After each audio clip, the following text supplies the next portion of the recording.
ERCOT issued its emergency energy alert 2, a level of concern we haven't seen in years a couple days ago, but nothing like that right now. You can see these supply and demand lines. They do get a little tight around 7:30, 8 o'clock, but even that isn't quite as tight as we've seen over the past few days. And again, this is in the green. It would have to go from yellow to orange and finally red before we really get into danger. Matt Houston did a little digging to find out how all of these conservation calls will impact your energy bill.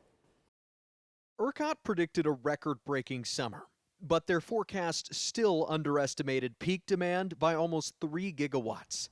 That's enough to power 600,000 homes on a hot day.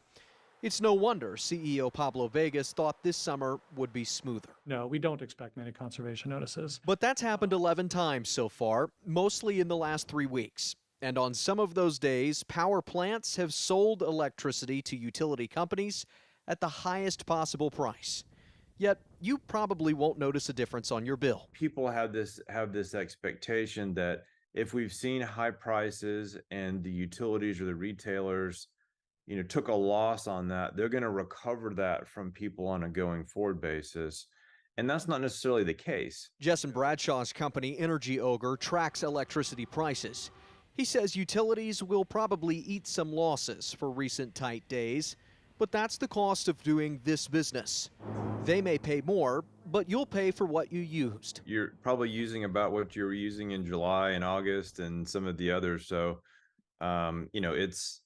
it's unlikely to be materially different. That doesn't mean your September bill will be cheap. You are using more electricity than ever.